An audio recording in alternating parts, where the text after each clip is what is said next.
Have you ever heard of the Wolves attacks during World War I? In the Eastern Front around 1917, the number of wolves was so great, the animals were so hungry that they began to attack soldiers. Wounded or dead soldiers were eaten by the animals, and even healthy soldiers could be attacked by the animals. They came in great numbers.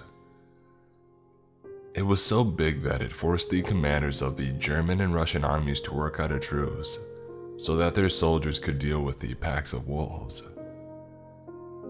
Hundreds of wolves were killed with rifle, machine gun, grenades, and poison, although it's impossible to tell for sure how many soldiers died from wolf attacks. I've learned about this through a few different sources, truth be told. Just general poking around the internet to find interesting stuff. A game called Tannenberg had an event about this. But the most chilling source that I discovered was not found in the internet or in some game. And even now I wonder if what I've read was actually real, although everything does point toward it. The implications, however, are terrifying. My great-grandfather was a soldier in World War I. He fought for Germany in the Eastern Front. That was a history that I've heard before, since after the war my family ended moving to America. I wonder if what my great-grandfather saw in those cold days of the 1916-17 winter had influenced him to immigrate. He never really talked much about the time during the war. From what I was told, I never met the man. I was born after he had died, but I did manage to find something that was connected to him. I was exploring my grandparents' farmhouse when I came upon a large trunk in the attic. After asking my grandfather about it for a bit, he told me it belonged to his father, my great-grandfather, and had been one of the trunks he had taken with him when he had moved to America. Apparently, the old man didn't want anyone digging through it during his time alive, and after he had passed away, people just forgot about it. Of course, I couldn't let that chance pass, and I went back upstairs to check on it. It was locked, but I managed to pick it. It's amazing what you can find on YouTube, isn't it? Anyways, I picked the old lock and opened the trunk. Inside, I found an old German World War I uniform, helmet included. I guess the old man swiped it and managed to sneak it off. I also found a few other trinkets, like an old Russian Nagant revolver, a cross necklace, and an old Mauser bayonet with a silver-coated tip, and an old journal. One of those with leather covers and flaps that you see in old movies and pictures and such. The journal belonged to my great-grandfather. I could see his name, and despite my spoken German being passable at best, I was surprisingly good at reading it. Of course, 100-year-old German isn't the same as a modern German, and the fact that my great-grandfather had handwritten that journal in the middle of a war zone made it a bit complicated to translate it from time to time, but I think I've managed to do it, after a while. I didn't translate the whole thing. There was a lot in there, but I did end up finding something that caught my eyes. It started in January 1917. What you will hear from now on will be my translation of the journal, and while I'm not a professional translator, nor a native speaker or something, I'm pretty confident of what I managed to translate. January 15th, 1917. The attack on the Ruskies' position was a successful one. Those artilleries won't be hammering us anymore, that's for sure. I heard they're sending our own artillery to this place. Seems like a good enough location for that. January 17th, 1917. The Ruskies tried to take back the ridge. We've managed to repel them, although some got so close that we had to fight hand combat with them. I saved Herman. He almost had a Rusky stab him in the neck, but I shot the guy dead before he could do it. He had a crazed look of horror in his face. Weirdly enough, I heard wolves in the woods around us, which is odd.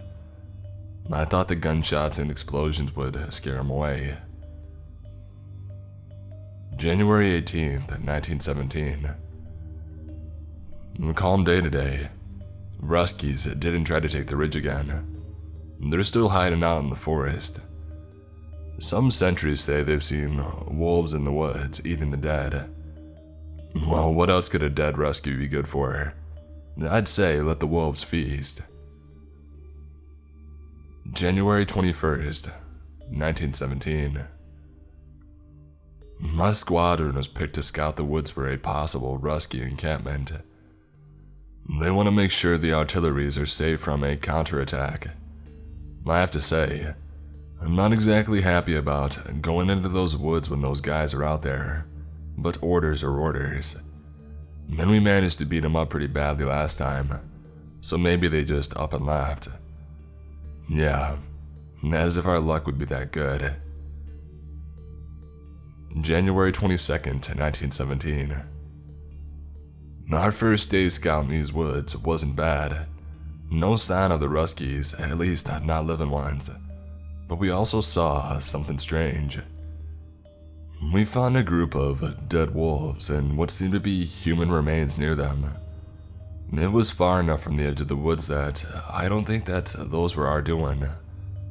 Did the wolves attack the Ruskies? January 23rd, 1917. Frederick is dead. One moment we were moving through the woods, our rifles ready. The other, he was on the ground, bleeding, with a dang wolf around his neck. It caught us all by surprise, and when we finally managed to kill the beast, Frederick was long gone, throat torn out. I've seen that man charge enemy positions with just a spade and grenades, and yet he was ended like a lamb by a wolf. January 24th, 1917.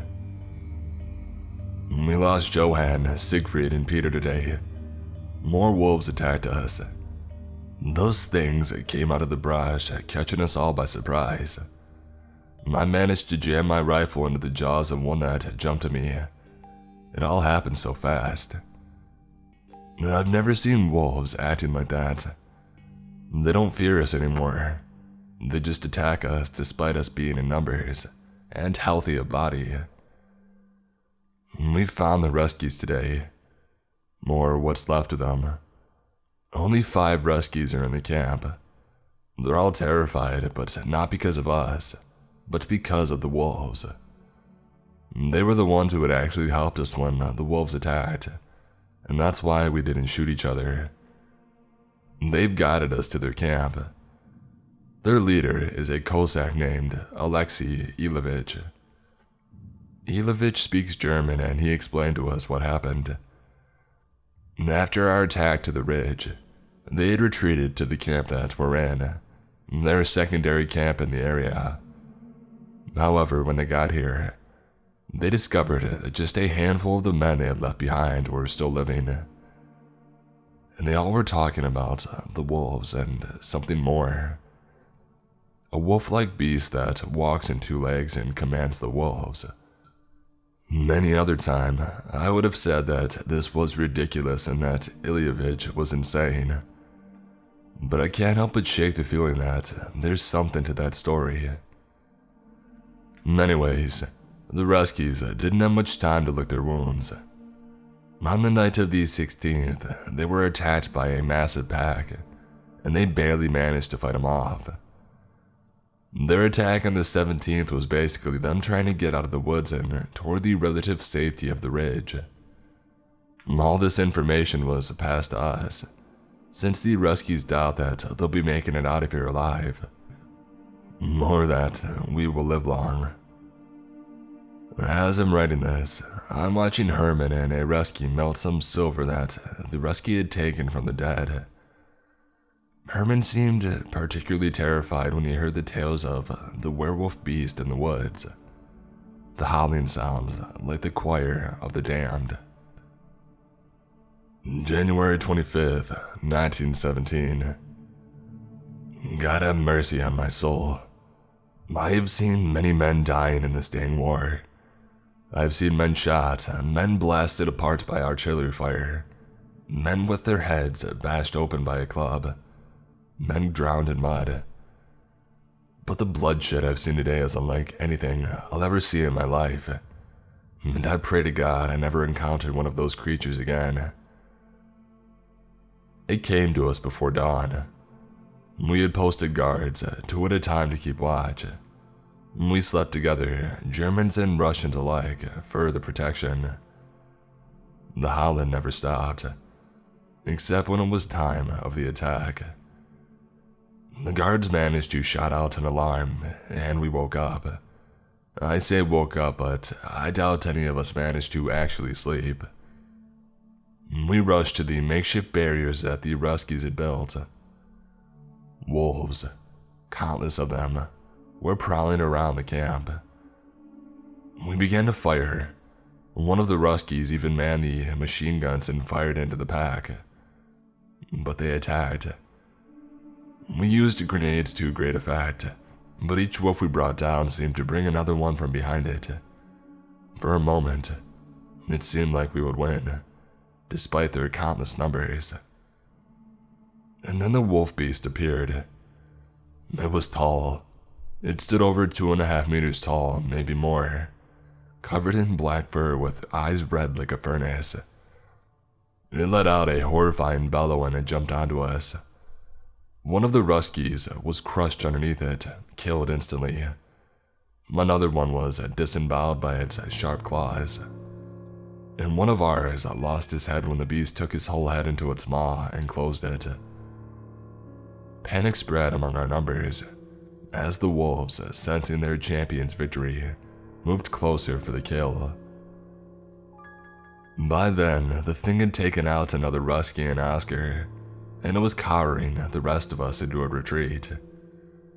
Ilyevich was firing at it with his revolver, but it was the same as shooting the steel plates of a cannon. And then, the other remaining Rusky charged in with his bayonet. I had noticed that Rusky and Herman dipping their bayonets in the silver that they had melted the previous night, and I watched, shocked as the bayonet managed to wound the creature. The beast took the strike in the arm, and with a cry of anger and pain, cut the Rusky in half. Yosef was killed next, and then Ilyevich was mortally wounded. By then, it was just me and Herman attacked the beast with his bayonet and wounded it. But before he could lay another blow, he was hit by the monster and tossed aside like a rag doll. I knew my rifle was useless, and I knew my bayonet was useless.